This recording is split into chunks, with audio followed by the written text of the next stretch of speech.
The courtroom was eerily quiet, the kind of silence that presses down on your chest, suffocating and thick. The only sounds were the occasional shuffle of papers, the faint tapping of a pen, and the occasional creak of the wooden bench. I was standing there, my knees weak, trying not to fall to the floor.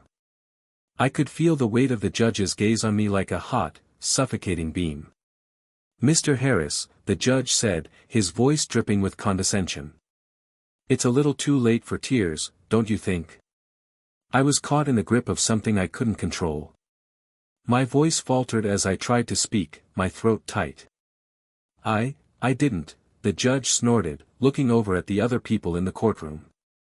"Does he really think he can use tears to get out of this? How pathetic." I could feel the heat rising in my face. The shame, the humiliation, the weight of everyone's eyes on me, it was like a thick, choking fog. "Perhaps he should be reminded of the consequences of his actions," the judge continued, as if I wasn't even there, just a side note to his afternoon. His voice carried, filling the space with an unsettling arrogance. My head hung low, my hands trembling at my sides. I wasn't even sure I was hearing the words anymore, but I felt every one of them, sharp and cold. This wasn't just a courtroom, it was a stage, and I was the fool. I had made a mistake, but the punishment didn't seem to fit. And now, I was on the receiving end of something that felt far worse than any verdict, a display of mockery, for all to see. But just as the judge leaned back in his chair, settling into the role of the smug authority, something shifted. The door to the courtroom swung open with a sharp creak, cutting through the tension like a knife. Every head turned in unison, and I swear I could feel the collective breath of the room catch.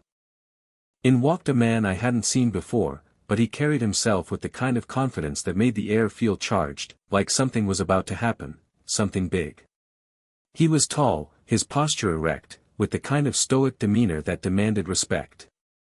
His suit was impeccable, perfectly tailored, and his face was unreadable, his eyes scanning the room with cool precision.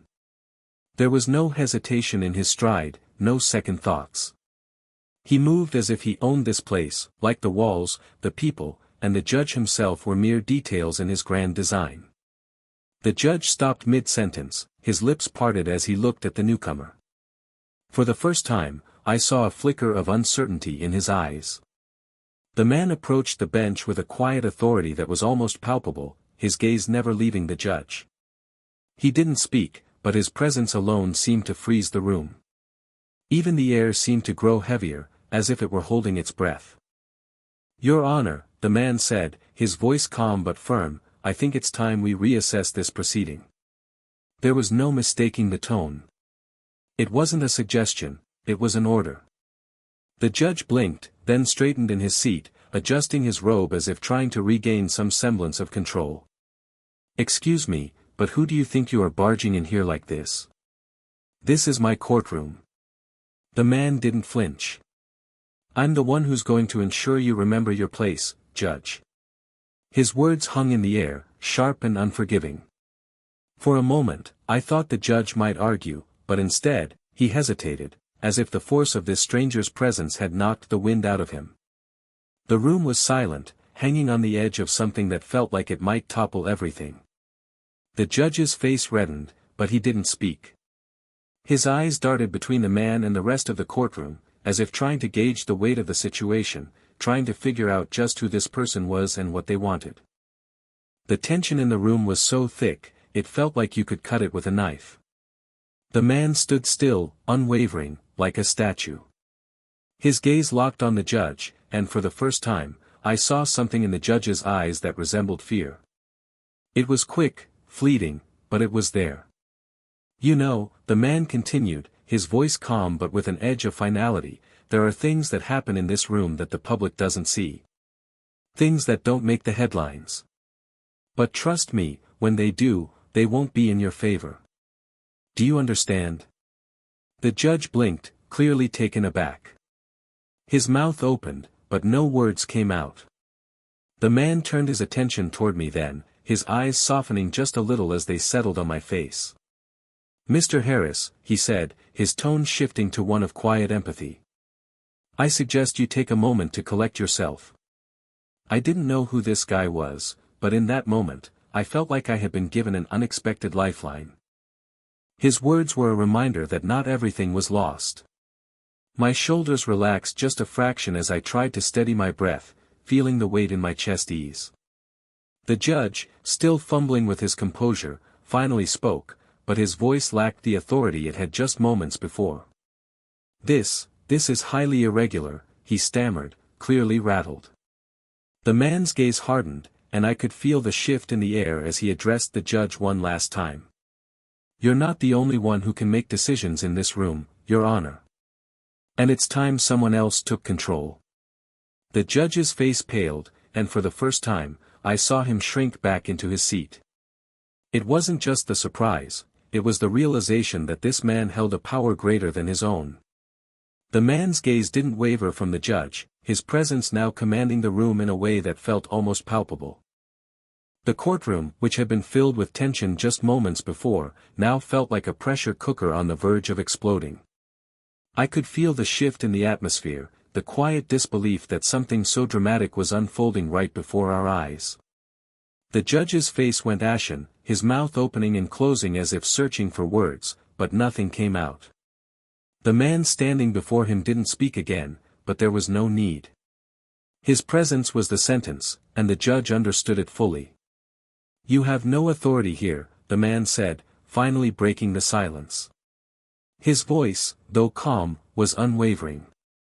"I will have your actions reviewed, and I promise you, the consequences will not be as easily dismissed as you seem to think."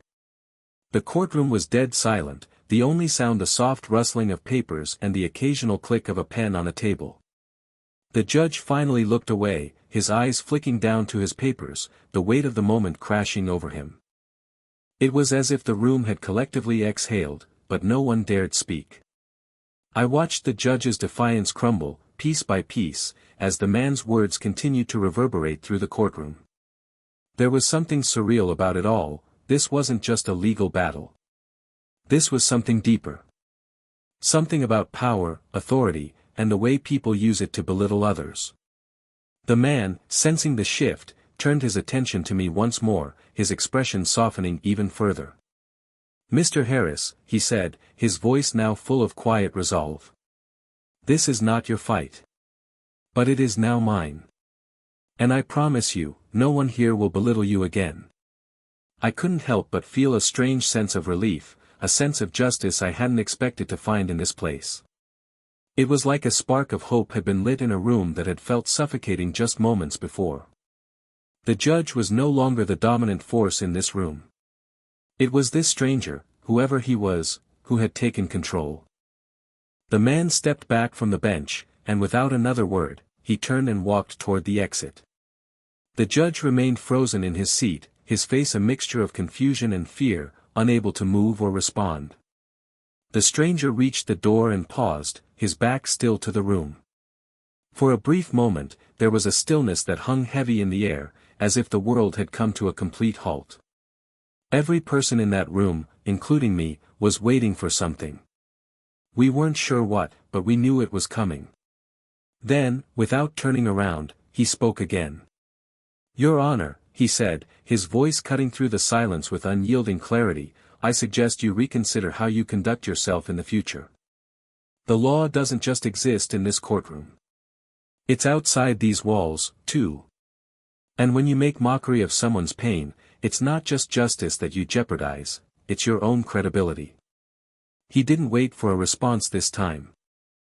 The man opened the door and walked out, leaving the judge to stew in his newfound sense of humiliation. The door clicked shut behind him, and for a moment, it felt like everything had gone silent again. But that silence was different, it wasn't tense anymore. It was pregnant with something else, something irreversible. The judge didn't speak. No one spoke.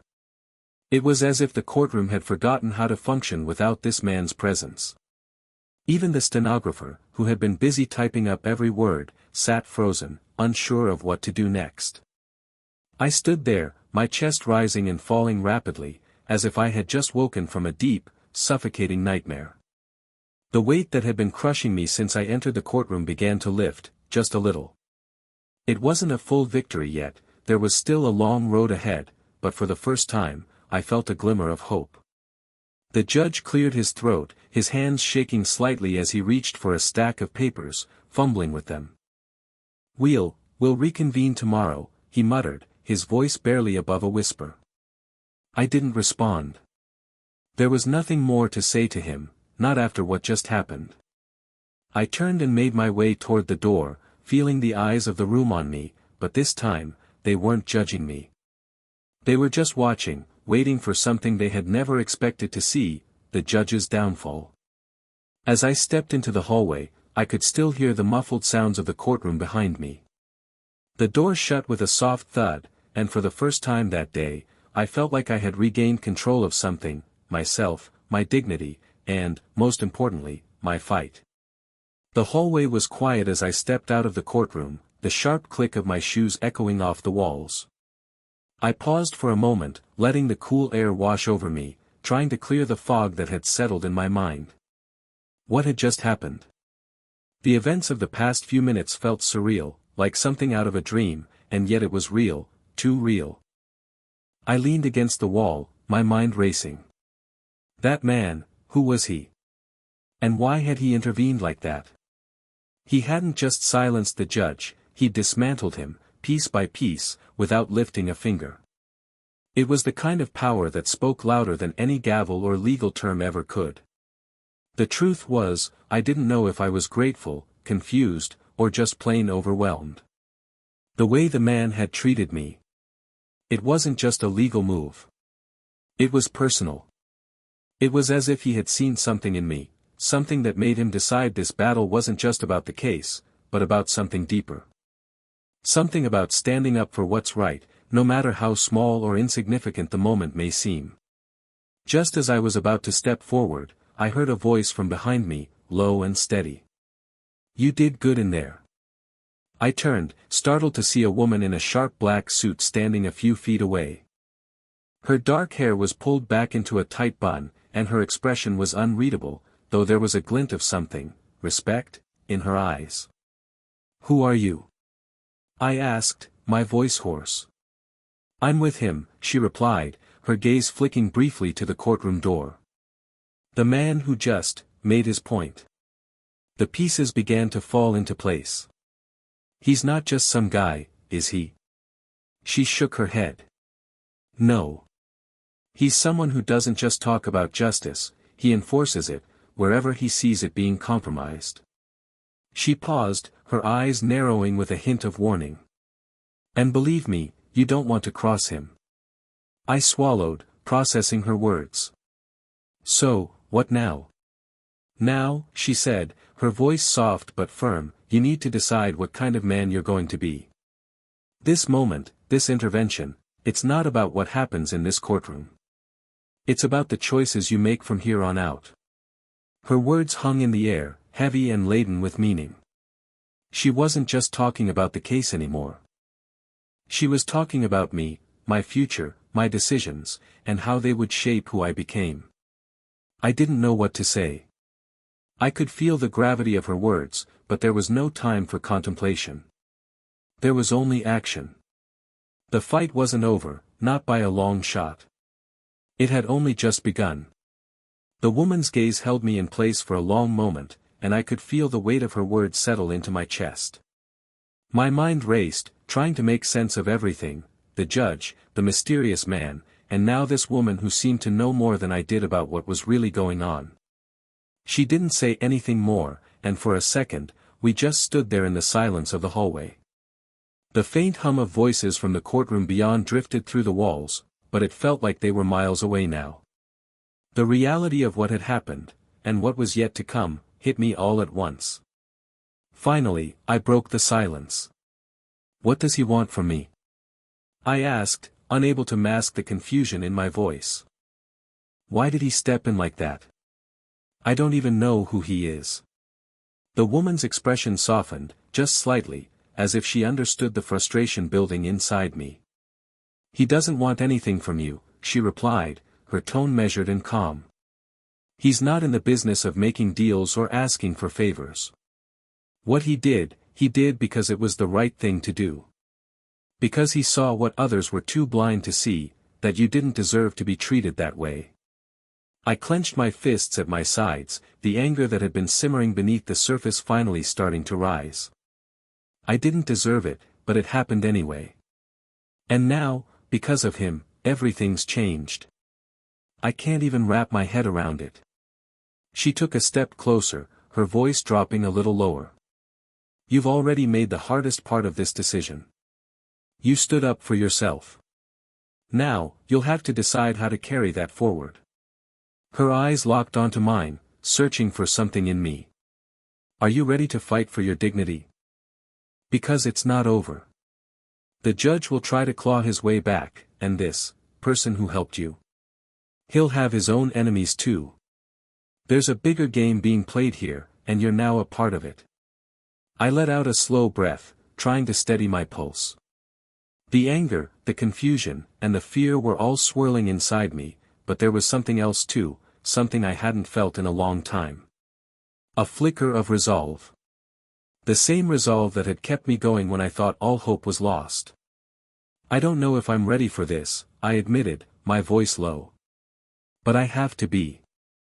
The woman nodded, a faint but approving smile tugging at the corner of her lips.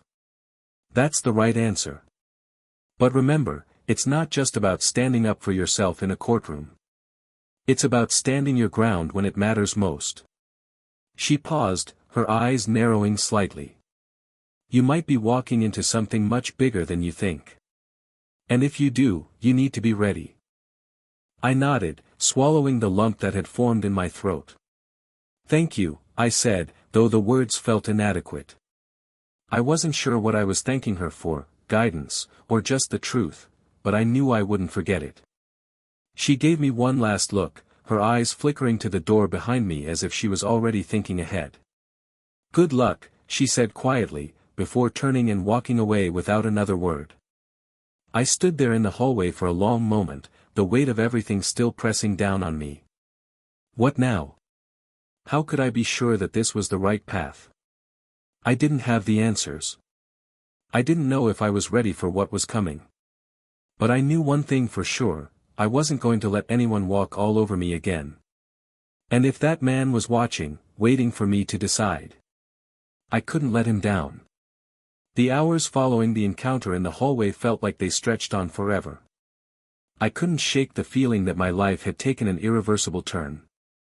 It wasn't just about the courtroom anymore, it wasn't even just about the judge. This was something bigger, something that had planted a seed in me, a call to stand up and fight in a world that often pushed people down without a second thought. The next morning, I found myself sitting at my kitchen table, staring at the legal documents spread before me. My hands hovered over the papers, the familiar words now feeling like something foreign, something I no longer recognized. But I had made a decision, I was not going to back down. No matter what came next, I was going to fight for what was right, for what I deserved. The phone rang, cutting through the silence. I picked it up without thinking. Mr. Harris, a calm voice on the other end said. This is Agent Lawson. I'm calling on behalf of the individual who intervened in your case yesterday. We need to meet. My heart skipped a beat. Meet? Who is this? What do you want from me? The voice on the other end remained steady. It's not about what we want. It's about what you've already decided. Your actions have drawn attention, and now we need to talk about the next steps. Meet us at the location I'll text you. Don't delay. I hung up before I could respond, my mind racing. Whoever this person was, whoever had helped me in that courtroom, they were watching me. And they were pulling me deeper into something I didn't fully understand. But I didn't have time to hesitate. I had made a commitment to myself, and now there was no turning back. I grabbed my jacket, the weight of the decision settling on my shoulders. As I walked out the door, the air felt different, sharper, more alive. There was a certain energy to the day, an undeniable shift in the atmosphere.